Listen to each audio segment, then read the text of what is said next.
রাখতে হবে, বাংলাদেশের সকল সীমান্তে আপনার জন্য আমরা লাল গালিচা প্রস্তুত করে রেখেছি। বাংলাদেশের সকল ফুলের বাগান থেকে আপনার জন্য ফুলের মালা রেডি করে রাখা হয়েছে। শুভেন্দু অধিকারী আর দিলীপ ঘোষের নেতৃত্বে কোন সীমান্ত দিয়ে ঢুকবেন, আমরা কোটি জনতা আপনাকে রিসিপশন দেওয়ার জন্য সেদিন উপস্থিত থাকব এবং সরাসরি সীমান্ত থেকে কাশিমপুর আর কেরানীগঞ্জে নিয়ে দেওয়া হবে। যারা বোধ করছেন 24-এর গণ অভ্যুত্থানে যারা বুক চেয়ে রক্ত দিয়ে বুলেটকে সামনে রেখে শত বাধা উপেক্ষা করে বাংলাদেশকে শুধু আওয়ামী ফ্যাসিবাদ না দিল্লির আধিপত্যবাদ থেকে মুক্ত করেছে, তাদেরকে এনডিটিভিতে আর রয়টার্সের রাতের আধারে ইমেইলে সাক্ষাৎকার দিয়ে বাংলাদেশের মানুষকে ভয় দেখাবেন, সেই ভয়ের রাজ্যে আমরা বাস করি না।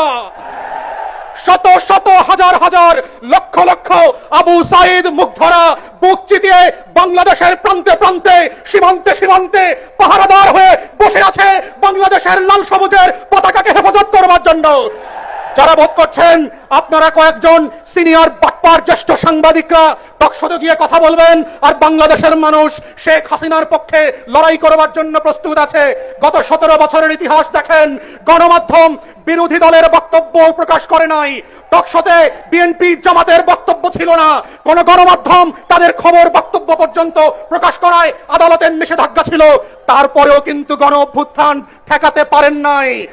মাথায় রাখেন, শুধুমাত্র গণমাধ্যমের ইতিহাস দিয়ে, শুধুমাত্র আওয়ামী ফ্যাসিবাদের কিছু দালালদেরকে দিয়ে টকশো করিয়ে বুদ্ধিদীপ্ত ভাবে বাংলাদেশকে আবার আওয়ামী রাজকরণ করবেন, সেই বাংলাদেশ দিল্লিতে ফিরবে, সোনার বাংলায় ফিরবে না।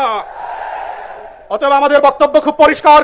আমরা সরকারকে বলছি, বিভিন্ন জায়গায় বরিশাল সহ আমরা খবর পাচ্ছি আপনাদের দলের নেতা কর্মীদের পৃষ্ঠপোষকতায় আর্থিক লেনদেনের মাধ্যমে আওয়ামী লীগের গুন্ডা পান্ডারা পুনর্বাসিত হচ্ছে।